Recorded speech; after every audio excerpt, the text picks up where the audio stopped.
executando-o, registrado por Lucas, no capítulo 19, versículo 48. A perseguição aos postulados do cristianismo é de todos os tempos. Nos próprios dias do Mestre Divino, os círculos carnais já se exteriorizavam hostilidades de todos os matizes contra os movimentos da iluminação cristã. Em todas as ocasiões, no entanto, tem sido possível observar a gravitação do povo para Jesus. Entre ele e a multidão, nunca se extinguiu o poderoso magnetismo da virtude e do amor. Debalde surgem medidas draconianas da ignorância e da crueldade. Em vão aparecem os prejuízos eclesiásticos do sacerdócio, quando se induz na missão sublime de orientar cientistas presunçosos, demagogos subornados por interesses mesquinhos. Clamam nas praças pela consagração de fantasias brilhantes. O povo, porém, inclina-se para o Cristo com a mesma fascinação do primeiro dia. Indiscutivelmente considerados no todo, achamos-nos ainda longe da união com Jesus em sentido integral. De quando em quando, a turba experimenta pavorosos desastres, tormentas de sangue e lágrimas varrem os caminhos. A claridade do Mestre, contudo, acena-lhe a distância.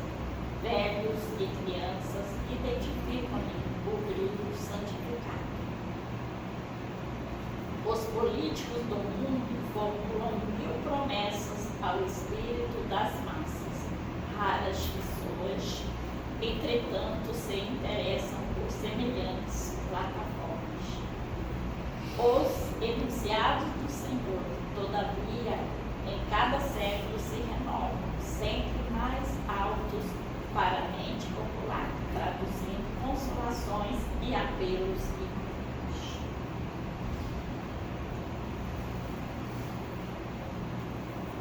Então, convido a todos a fechar os olhos, se assim for confortável, a elevar os pensamentos, buscando Deus nosso Pai, Jesus nosso Mestre, aos guias espirituais da humanidade, a espiritualidade amiga aqui presente, em agradecimento pela oportunidade, por todos esses movimentos físicos, emocionais que nos trouxeram até aqui.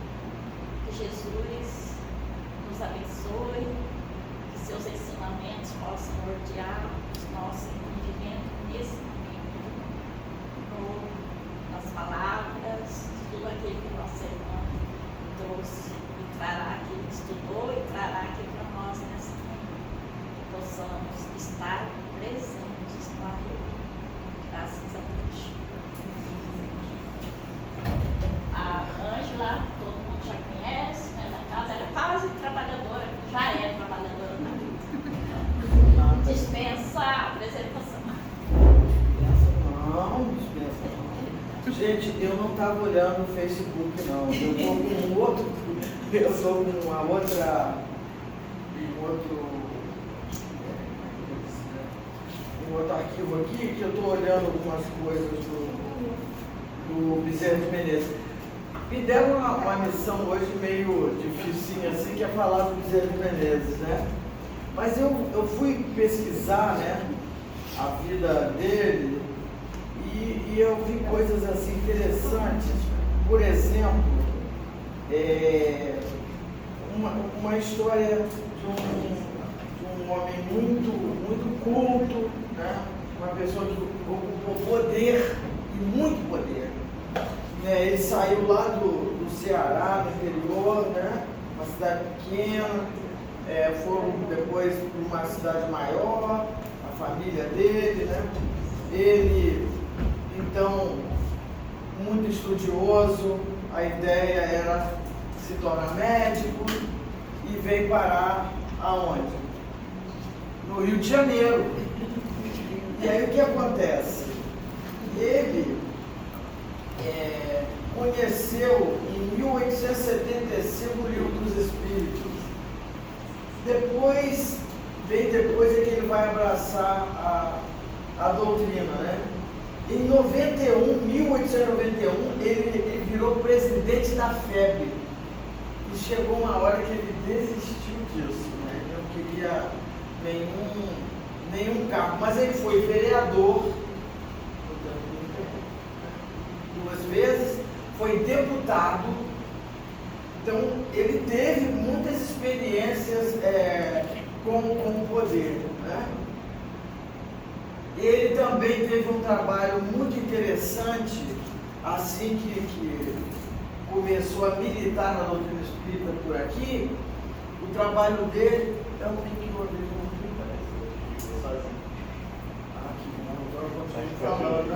Então ele, o que aconteceu?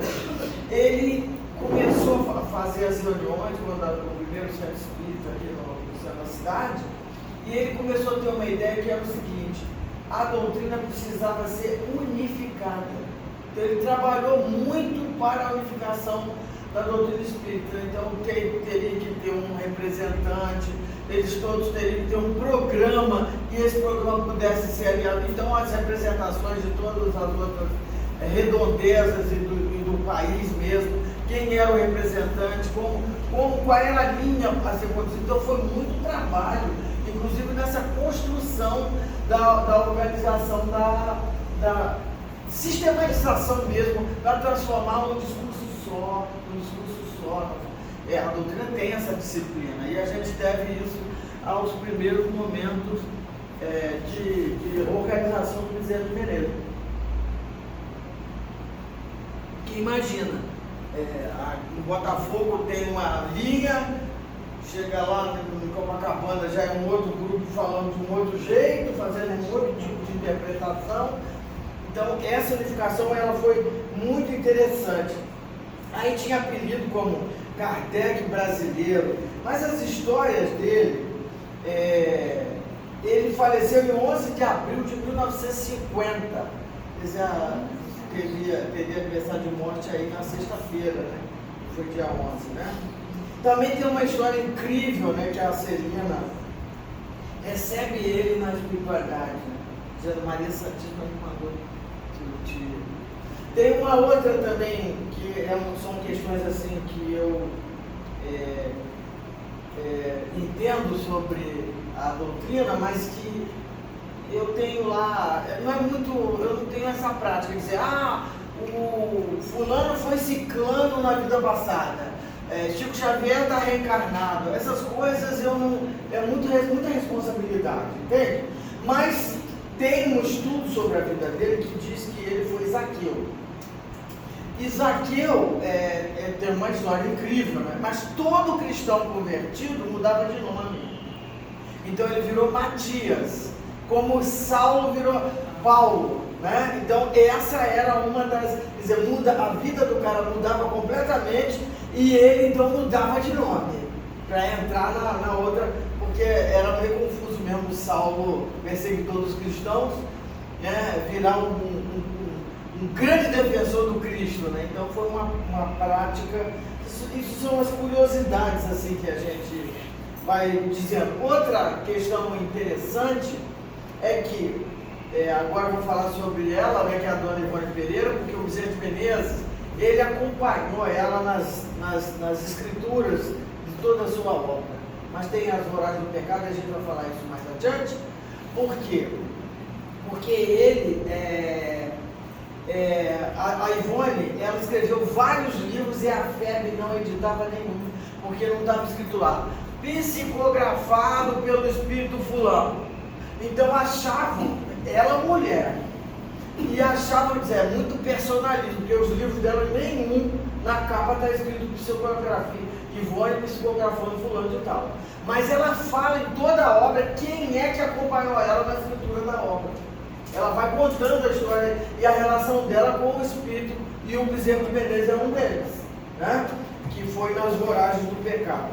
Isso aqui tudo é meu arquivinho anterior. Mas agora que a gente vai entrar nessa aí, né? E aí nós vamos ver a história dele. Ele está pensando? É para trás, é o de trás. Agora vai. Vamos lá. Doutor Vicente de Menezes, né? Tem um hino bonito, né? Vamos lá. Aí fala, né, que ele nasceu lá em Santa Bárbara, lá numa cidade muito pequenininha do Ceará, né? Dizem que ele também eles foram perseguidos políticos, aí tiveram que mudar de cidade, essas coisas que a gente pensa, e abrindo um parênteses, de pensar que a gente tratar tudo como um reducionismo. Todo isso é aquilo, né? Todo político é não sei o quê, todo não sei o que lá, não sei o quê. Quando a gente faz isso, a gente está errando muito, porque há muita gente séria fazendo coisas. Mas a gente achou de... Ele era um político, a família era militar, foi militar. Então, a gente não pode... Tem que entender o contexto histórico da vida dessa pessoa e etc. Então, olha lá, está dizendo que as provas dele começam desde cedo, né? Que ele sai da abundância e a privação... com uma certa frequência. A gente vê que a história dele toda é uma história de renúncias, estava no auge, de repente ele dirigiu uma empresa de arquitetura da cidade, no tempo do Império, ele inaugurou várias coisas, mas não é desse cara que a gente vai falar, desse camarada, desse amigo, desse espírito querido, né? Então, ele então veio para o Rio de Janeiro, né, para seguir a carreira, a medicina e tal. E aí, essa história dos 10 não vai acrescentar. Diz também que quando ele era estudante, ele tinha dificuldades financeiras. Eu achei isso aqui muito legal. E para pagar lá as taxas da faculdade e tal, o que ele fez? Ele então começava a pedir ajuda. Pedindo ajuda e tal. E, como não fosse incrédulo, começou a pedir ajuda a Deus, né? Como é que eu vou sair dessa? Mas todos nós somos assim, né? E aí são os primeiros movimentos dele de força espiritual, né? Então, depois desse pedido, ele então entra um camarada que dava aula de matemática para completar a renda e tal.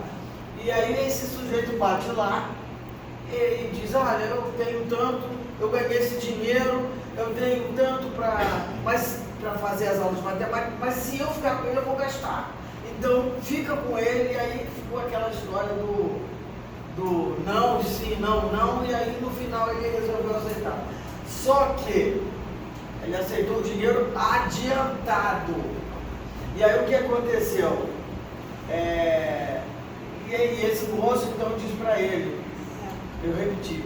Aí o que aconteceu? O cara nunca voltou para ter as aulas. Nunca mais voltou para ter as aulas. O dinheiro era esse mesmo, né? Ele precisava e recebeu ajuda. Então, depois ele abre um colega, um consultório, mas o que fazia muito sucesso era a clínica na casa dele, atendendo as pessoas que não tinham condição de pagar. Então, o trabalho de caridade que bombava, porque o consultório nem tanto. Qualquer coincidência, né? E aí, ele, a vida inteira, ficou ligado a essa clientela. Foi crescendo, então, tinha gente, né, que não pagava, aí o mais glorioso dos títulos era o próprio dos médicos, porque, poxa, o camarada é bom demais, né? Então todo mundo, é igual lá em Salvador, né, que o Divaldo conta a história da mulher que estava desesperada, sem dinheiro para pagar a conta de luz, e ela era lavadeira de ganho, né? E aí era para passar roupa, e a luz, ela não pagava a luz e não tinha como passar a roupa dos clientes. E aí ela pediu muito a Deus, enquanto um cara na rua disse, moço, eu preciso pagar. Eu conheço uma pessoa muito boa que vai te ajudar. Divaldo vai. Aí o Divaldo diz assim, que absurdo, ao invés de ajudar, manda para mim. Faz caridade com a mão do outro, né? E a Joana diz para ele, era isso mesmo que ia acontecer. Você, já no final do dia, cansado, carregador lá o dinheiro para pagar a tal da conta da luz. Então, ela aqui, né? Médico dos pobres, por quê? Ninguém fazia, ele ficou conhecido como tal, e aí não dava mais para ele retroceder, né? Ele tinha mesmo que, se não pagava, era aquilo, né? Ele era o médico dos pobres. Quem não pagasse. Então, dizia que ele corria sempre ao refúgio do pobre. Onde houvesse um mal a combater, levava ao aflito um conforto, sua palavra de bondade, o recurso da ciência de médico e o auxílio da sua bolsa minguada e generosa. Falando dele no tempo de universitário, né? O missionário que sempre fora um dia ao atender a uma mulher, prescreveu os remédios e lhe disse que poderia comprar os alimentos. Ao que essa respondeu que não tinha nem para comer, quanto mais para comprar remédio. E aí, essa é uma história bem conhecida, né? Ele procurou nos bolsos nada. Né? Aí ele deu o anel de formatura. Igualzinho a gente, né? Ah, então, esse lindo aqui que é de flange, né? É aquilo, né? É a ideia do Espírito já forjado na missão e fazendo as suas renúncias aos poucos. E porque ninguém fica santo, iluminado do dia para a noite. É um exercício, é um trabalho. E sempre passa pelo caminho da renúncia. Vamos lá. Aí, um homem procurou ele, né, dizendo que estava desempregado e doente, como os seus. Bezerro olhou nos bolsos, nada. Perguntou então se ele acreditava em Nossa Senhora. O que ele disse que sim. Então ele lhe deu um abraço dizendo que era em nome dela e disse que para repetir o gesto em casa. Na semana seguinte ele voltou para agradecer. Então veja que tem sempre um recurso, né? Qualquer gesto nosso pode estar carregado de energia, de inspiração. Nós aqui cantamos o Francisco de Assis para ser o instrumento de nossa paz, né? Então, que a gente pudesse ser esse instrumento da paz, né? E se a gente tem essa consciência espiritual, essas coisas acontecem, né? Uma vez, sem querer, tinha uma pessoa passando muito mal, com uma dor de cabeça esquisita, e tinha tomado tudo que era coisa lá, era um sítio, um piquenique, sei lá o quê, e eu estava com duas crianças pequenas nesse lugar. E aí eu fui na cozinha, comecei a procurar o chá, não sei o quê. Aí fiz aquele chá quentinho, mentalizei, a pessoa apagou lá, depois voltou. Falei, foi um chá, gente. Mas é claro que alguma coisa naquele momento, a pessoa estava, né, foi beneficiada. E a gente nem sabe, né? Quantas vezes a gente ganha um abraço e sai carregado, parece que tem mais peso do que eu. Que é brabo. Tem uns abraços que é de urso, não é? Não é não? Então, mas tem aqueles fofinhos que quando a gente recebe, puxa, ganhei meu dia hoje, né? Empurrão, né? E assim é. E aqui o abraço do Bezerra de Menezes devia ser um luxo, né? Que vocês vão dar do Bezerra de Menezes. Mas vou contar uma história para vocês, de um centro espírita, aqui, o Amor, Caridade e Esperança. Uma trabalhadora da casa, era da reunião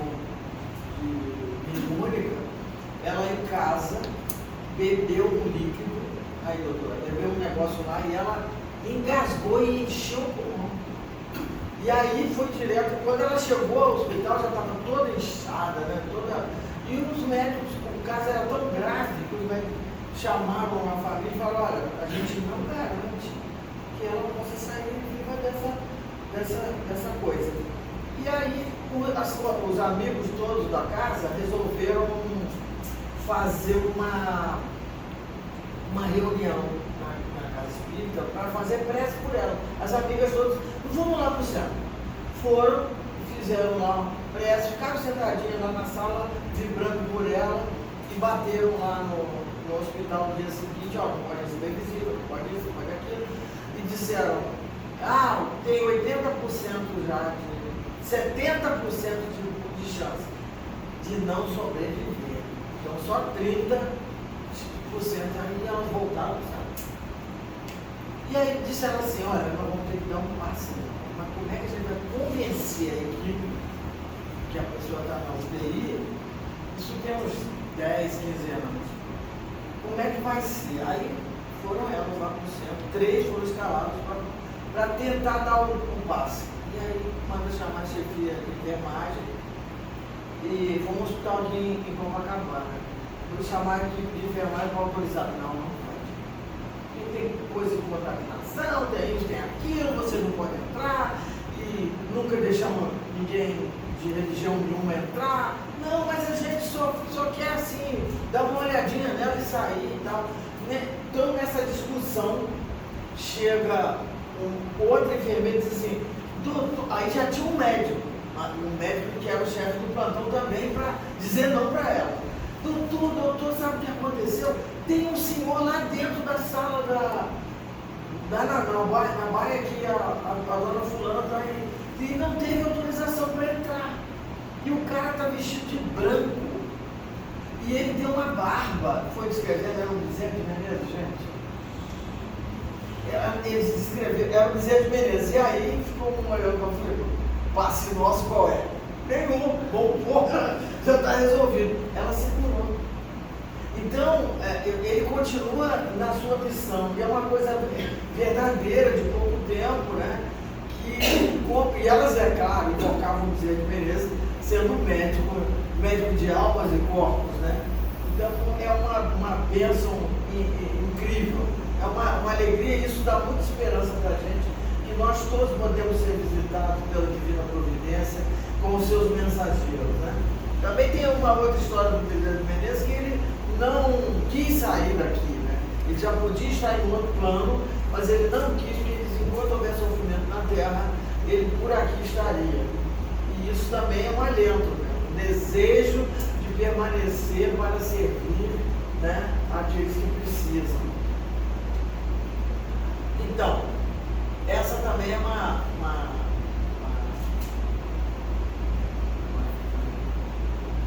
parte bem interessante, porque a dona Ivone também, Ivone Amaral Pereira também fala dessa.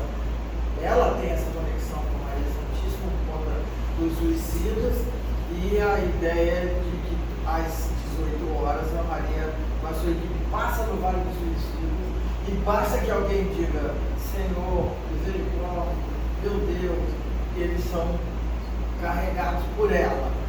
E aí, essa mensagem aí, a revista Jesus está chegando. Então ele afirma, reverencie com as marcas do passado, do longínquo passado, nossa Mãe Santíssima, detentora do amor de seu Filho, gênio criador da terra, Jesus, símbolo da Constituição Feminina. Não me canso de exaltá-la, a questão da fé dele em Maria Santíssima. O seu amor terno, perene, resplandece em toda parte, até mesmo quando alguns não levam em consideração a figura materna, que somente deseja a glória de seus filhos. E aí é uma questão que os espíritas também, nós precisamos compreender o papel da Maria Santíssima dentro da nossa crença, né? Porque Maria Santíssima é um espírito de luz. Todas as referências que são feitas pelos espíritos a partir da espiritualidade é que Maria Santíssima está sempre presente nas missões. E ele, um grande devoto, e hoje, né, um trabalhador da equipe dela também, né? Então isso é muito importante, porque acham que nós estamos misturando com o catolicismo, entende? E todas as vezes que eles vêm nos dizer e exaltar a Divina Mãe, é o papel incrível de proteção e cuidado com todos os seus filhos, que somos todos nós, né? E aí eu estou repetindo isso porque que a pessoa, sabe, não sabe trabalhar. A despeito de seu cansaço e do desgaste emocional em face das provas experimentadas em 1889, Bezerra aceitou assumir a presidência da fé. E à vista disso, ele convocou todos os grupos, foi o que a gente falou antes, né? Propondo que fossem deixadas de lado as diferenças e interpretações particulares. Isso é para a gente até hoje, né? Se fizesse instruído o Centro Espírita do Brasil. Cada grupo teria seu representante, teria sido das discussões, então o movimento seria unificado. Então é por isso que tem Quinto Seu, tem CERJ, tem FEB, né? Tem com todas as diferenças que possamos ter, mas a organização ela é muito importante. É uma questão até de disciplina, né? O Kardec nos orienta que bom é que a casa seja pequena, que os centros sejam pequenos, para que as pessoas possam ser fraternas, conhecer todo mundo, saber de todo mundo, ajudar todo mundo, porque o primeiro papel nosso não é o centro, é só trabalhar as cestas básicas para aqueles que aqui adentram, mas é ser solidário com aqueles que aqui trabalham, que aqui frequentam. Isso é missão nossa, é compromisso nosso. Nós todos somos responsáveis uns pelos outros. E isso quem diz é Kardec. E o Bezerra está tratando dessa unificação exatamente porque a gente entenda que o trabalho deve ser único. Né? Está muito claro? Não. Mais ou menos.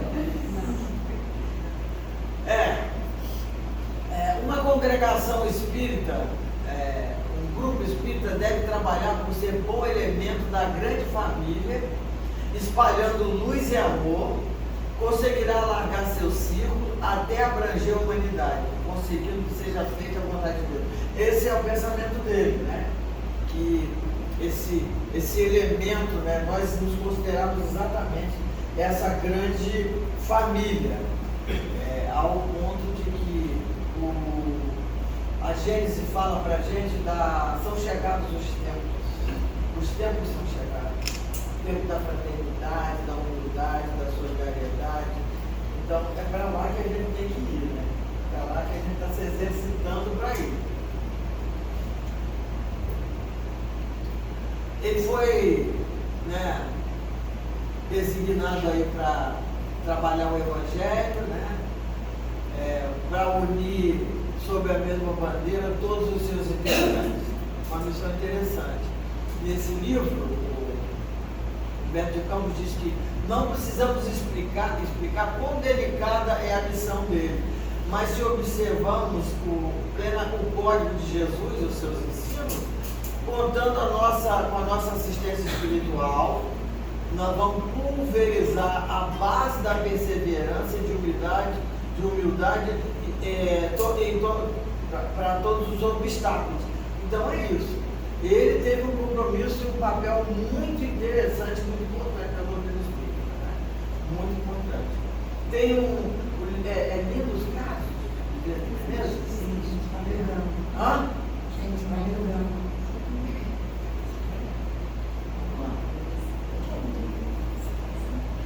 Isso aqui também é interessante. Ele montou um consultório, por isso que lá atrás a gente estava falando que quando o senhor, a mulher disse que não tinha, aqui mesmo tem onde a senhora comprar o remédio. Ele trabalhava exatamente nessa farmácia do amigo dele, né? Então, dedicava-se unicamente aos pobres, dando consultas gratuitas, se vocês já estão cansados de saber. Mas não conseguia cobrar. Então, o seu amigo dono da farmácia onde atendia é que pedia ajuda aos que podiam. Então, ele, quando via que ele estava mesmo numa situação muito bizarra, o dono da farmácia passava a sacolinha para ajudar ele. E dizia ao seu espírito que ali aprendia todos os dias a verdadeira página de geologia humana. Toda a crosta social estava ali representada e podia ser estudada. tal como o geólogo estuda as estratificações dos terrenos. É a alma, o corpo de cada um, né? O segmento social que aquela pessoa representava. Então ali era um grande laboratório. Mas na verdade, quando ele olhava com as lentes do amor, ele estava olhando esse ser físico e espiritual. Não era só um tratamento de corpo que ele fazia. Ele fazia também o tratamento espiritual daquelas pessoas. E usando a sua lente da fraternidade, a lente do amor. Igualzinho a gente, né? Igualzinho. Tem uma coisa interessante também que ele criou, que se chamava Casa dos Benefícios. E a Casa dos Benefícios, as ideias centrais foi criada para isso, para amar, para curar, aí era no centro espírita, para elucidar, para educar, para evangelizar, para catequizar, para socorrer, uma casa de Jesus. Olha que bonito, olha quanto, hoje nós temos menos, né? Mas antes tinha muito trabalho da casa espírita com homeopatia, né? As consultas, quem faz isso ainda é o André Luiz, Centro Espírita André Luiz da Rua Jequipá, né? Eu acho que aqui tem eu acho que é Bezerra de Menezes em Botafogo, não é? Isso reduziu bastante, né? A própria fé. Que lá era por ali a tal casa de benefícios. Interessante, né? E essa ideia do amor, né? Muito importante, porque nós vamos pensando, tem uma ideia fixa muito grande assim, entre nós trabalhadores, que a gente acha, estou falando por mim, né, que quanto maior é a obra, mais mérito a gente vai ter, não é verdade? Então a gente tem um pouco isso, né? Quem são as pessoas que estão sendo acudidas, como é que isso reverbera, não é?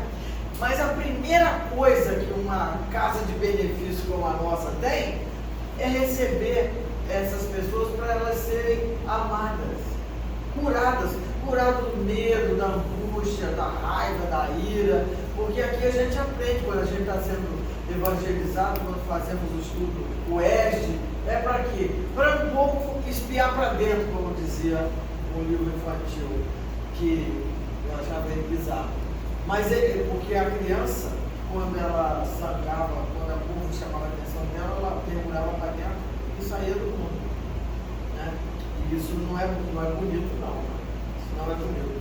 Era um livro meio controvertido. Mas essa ideia de espiar para dentro, ela é muito importante, porque não é para se culpar, não é para dizer assim, eu fui um espírito que eu acho que eu crucifiquei Jesus. Mas alto seu, se ainda continua pensando em crucificar ele. Já passaram tantos anos, não é não? Então daqui a pertencer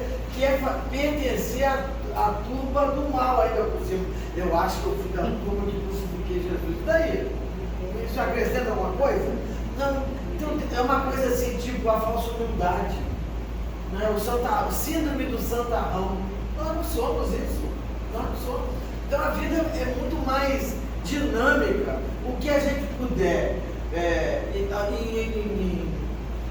em movimento que a gente está fazendo, quando acordamos hoje, o que fiz de positivo e ainda não consegui fazer outros tantos, já falei mal um monte de gente hoje de manhã.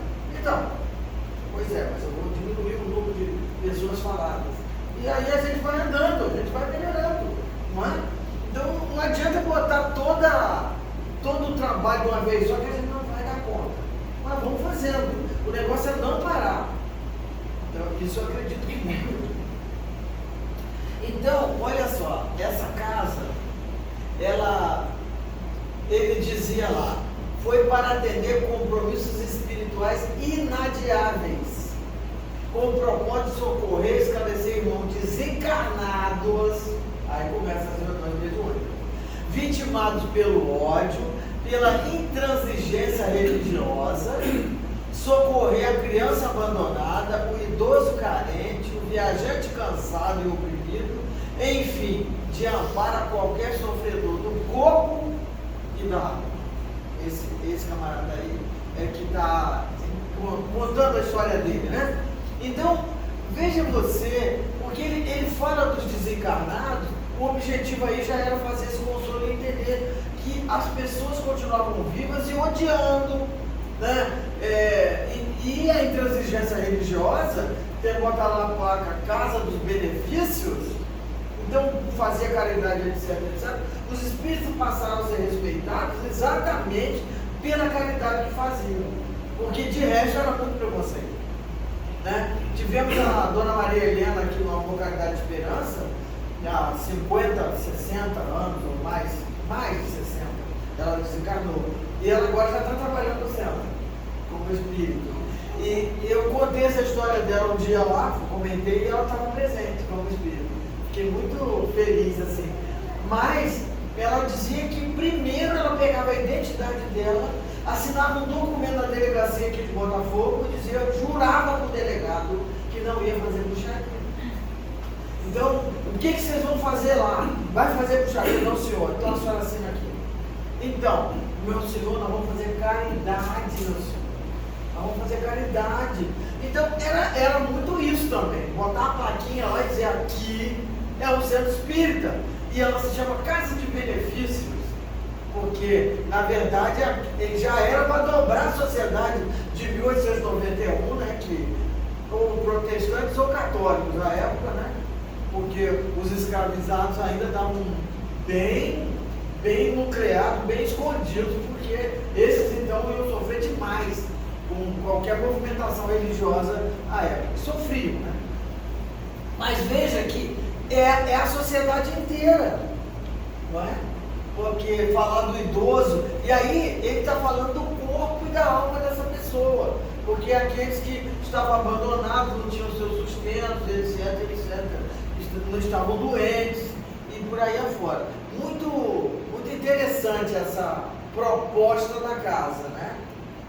E mesmo que nós hoje um pouco temos essas propostas, cada casa tem uma tendência, né?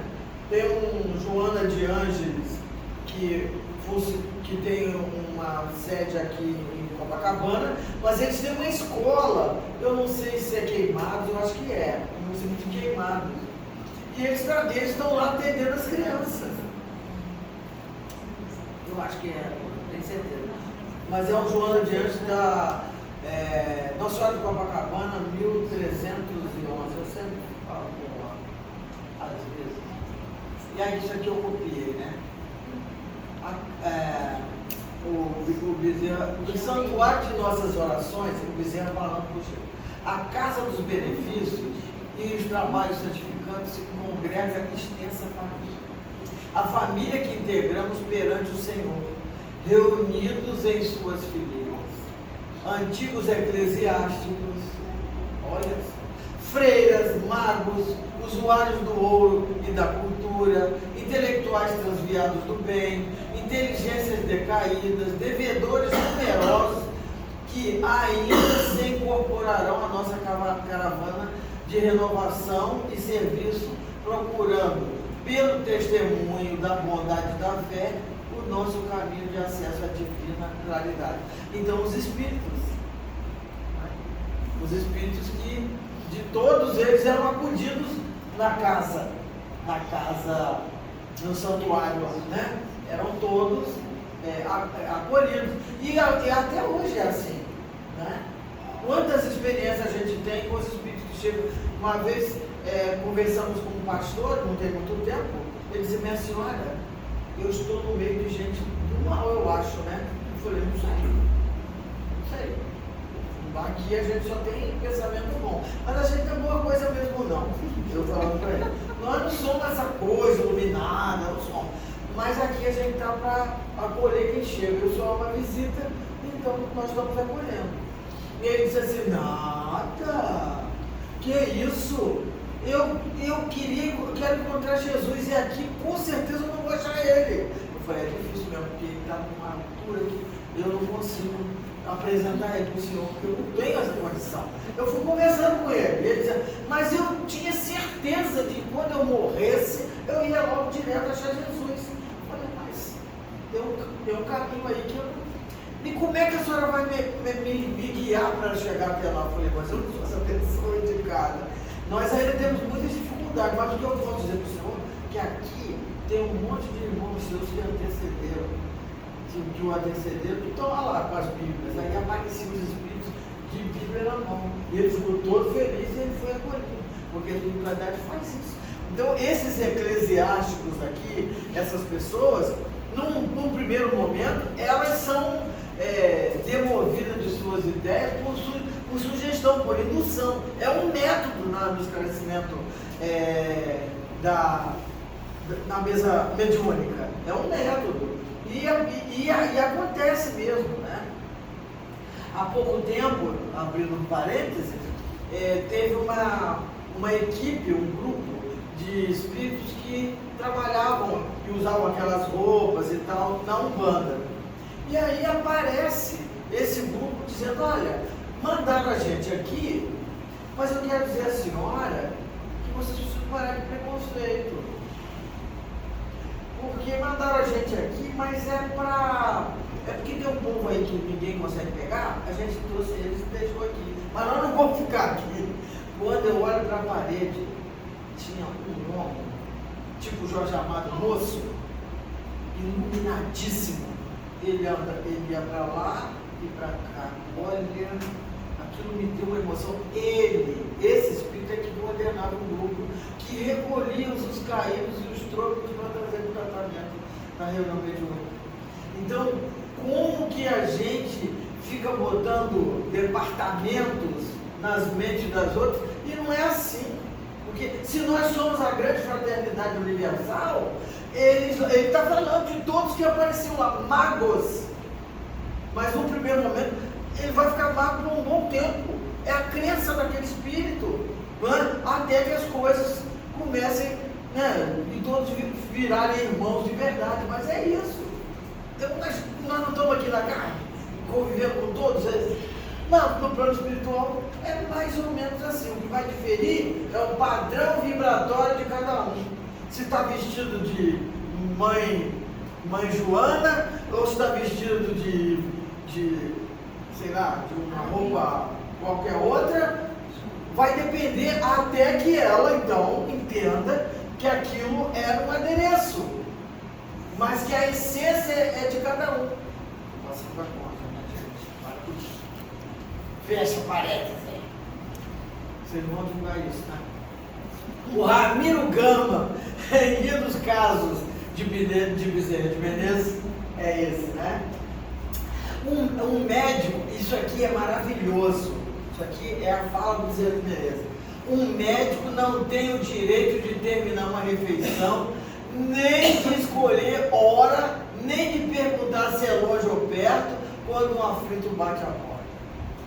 Isso é a palavra dele. O que não acorde por estar com visita, por ter trabalhado muito e se achar fatigado, ou por ser alta noite, mal o caminho ou o tempo, ficar longe ou no morro.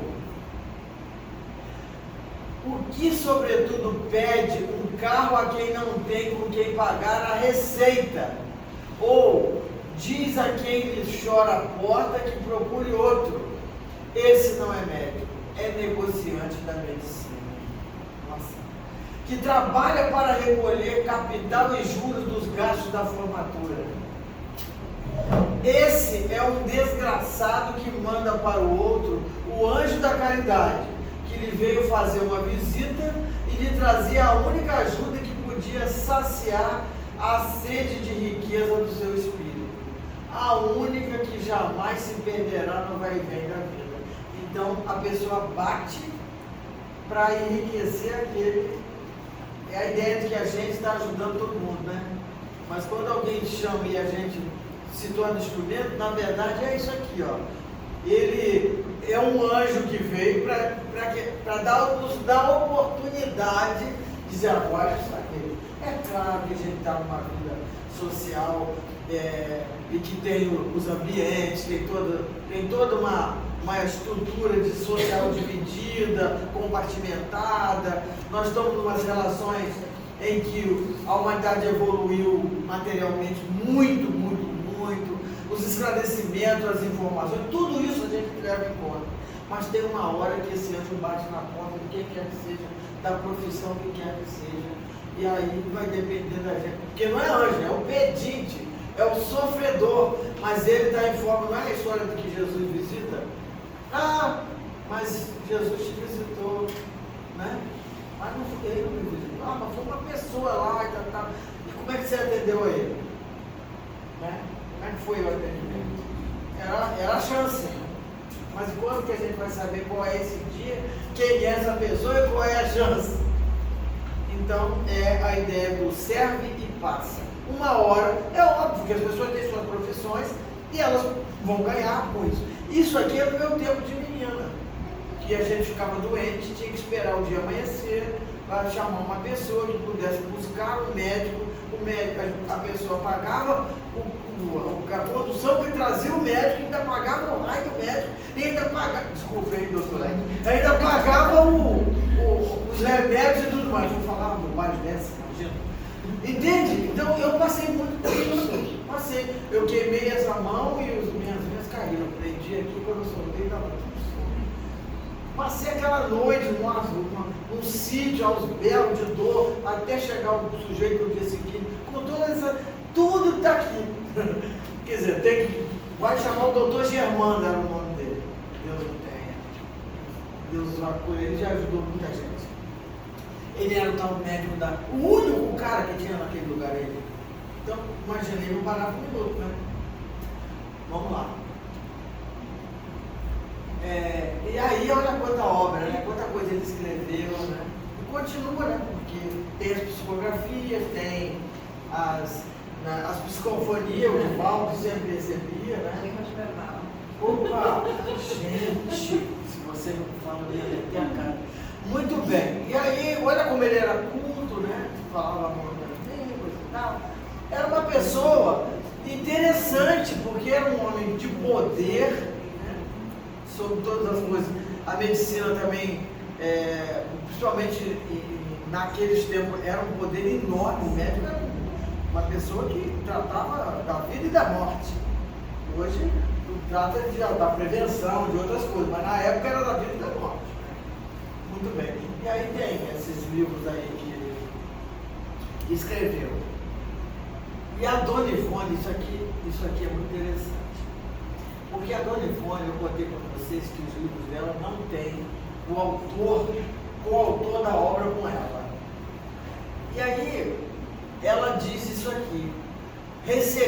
Quando eu recebi o livro Nas Voragens do Pecado, tive a intuição que o Dr. Bezerra estava ali.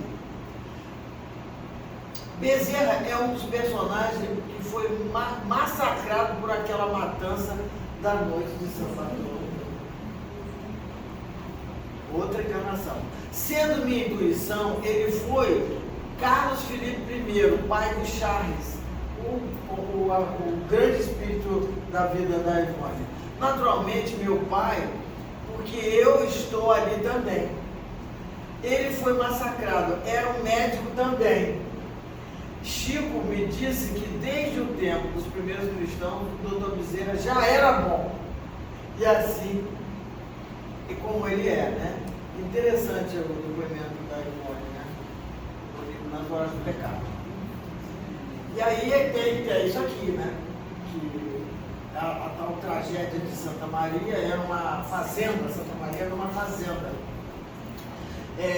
Ela deixou essas obras todas, né, e tal. Mas o Bezerra de Menezes ou prefaciava o livro, ou acompanhava ela nas escrituras. Eles trabalhavam muito, muito juntos. E ela diz, olha, falando dela, né, que é romances e tal, e que ela trabalhou nos processos de desobsessão, de receituário mediúnico de homeopatia, né? E aos 16 anos a mediunidade tornou-se um fenômeno para ser trabalhadora de Cristo. Muito bem, eu estou falando isso aqui porque a tragédia de Santa Maria também foi um trabalho dela com Bezerra de Menezes, né?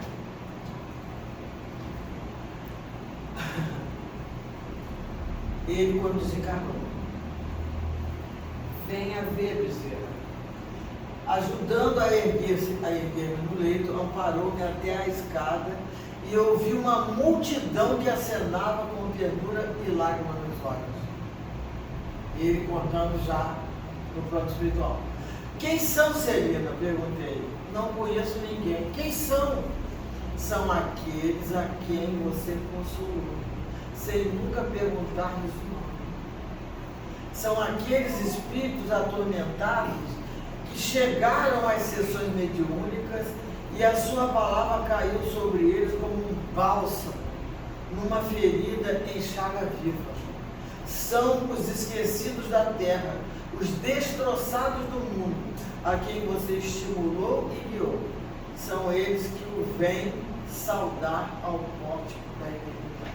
Olha que consolo, coisa bonita, né? As pessoas serem acolhidas. E a gente vê isso muito na mesa mediúnica, das pessoas que estão sendo recebidas por avós, né, por tanta gente, e a pessoa declara, ela está ali naquela confusão do desencarne, de repente, na sessão, aparece um espírito que vai acolher.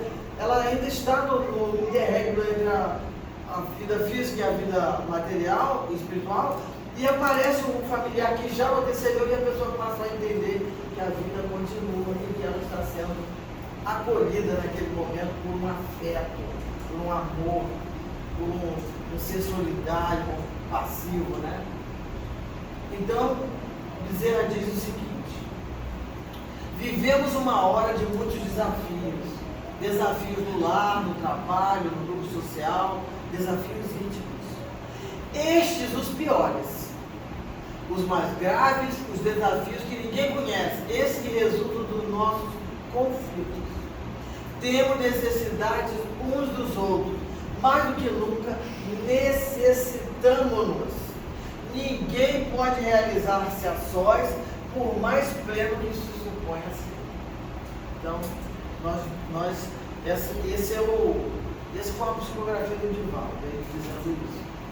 A hora é essa, é esta. Não excusemos, não nos desculpemos, não procuremos mecanismo de autojustificação para fugirmos ao nosso dever.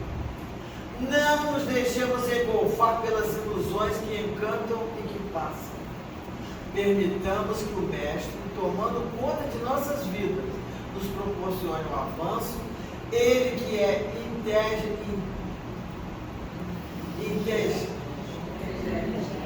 tornando-nos íntegros e ligados ao divino pensamento. É super íntegro. Espíritas, erguei-vos da postura de vítima e compreendeis que estáis na terra por misericórdia do amor, para reparardes, para desenvolver o Cristo eterno, que jaz como seiva da semente de vida, aguardando os fatores que propiciarão essa germinação. Muito bom. Então, vós sois luz. Estes são os dias de muita importância para a vossa realização. O momento é este, é o título. É agora. Hoje, meus filhos, Jesus precisa de nós. Ele necessita do nosso contributo. Ele aguarda a nossa parcela para que seu pensamento predomine nas mentes e modifique as estruturas da sociedade. Então é missão grande. Ide, saí daqui levando convosco, diante dos desafios, amai. Não aceiteis a injúria, não aceiteis a agressão, sem ser de superiores. Tornai-vos indênios à pedrada, ao contágio dos fatores que perturbam a criatura humana, e amai. Hoje, sabeis que a nossa proposta tem o sabor dos nossos amigos espirituais.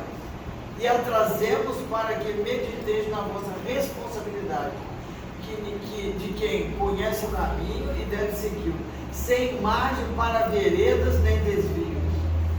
E em qualquer circunstância, quando tiver dificuldade para discernir ante o apelo da consciência, estabelecer como bandeira de comportamento não fazer a outrem o que não desejar que outrem lhe faça. Aí estareis psicologicamente maduros e de consciência adquirida. Que Deus nos abençoe, meus filhos. São os votos dos espíritos espíritas. Olha que bonitinho. Neste momento, através do servidor humílimo e paternal Bezerra de Menezes. Então, sob as bênçãos de Bezerra de Menezes, nós ensinamos essa pretensiosa fala. Eu agradeço a oportunidade, como paz aos lares, coragem aos trabalhadores, que a gente possa continuar firme, de mãos dadas, de corações unidos, para servir, amar e progredir. Muita paz, que Deus nos abençoe.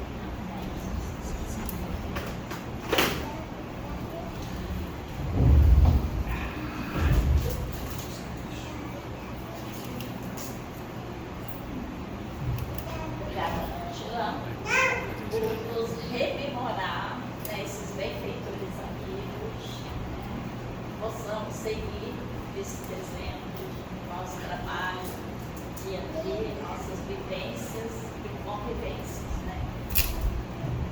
Esse é o objetivo de atendermos nossos irmãos trabalhadores do Cristo.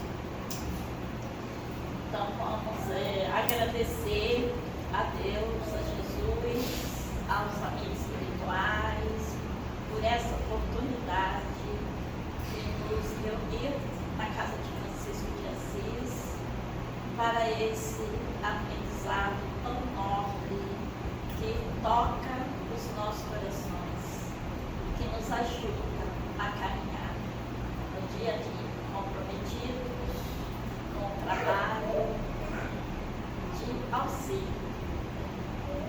Jesus abençoe a todos nós e todos aqueles que estejam de passagem ou que fazem morar em nossos sentimentos, que sejam alcançados por essas bênçãos que nesse momento nos auxilia, que nos ajuda. Obrigada, Jesus, obrigada aos amigos espirituais, obrigada aos nossos fundadores, aos cristãos e a todos que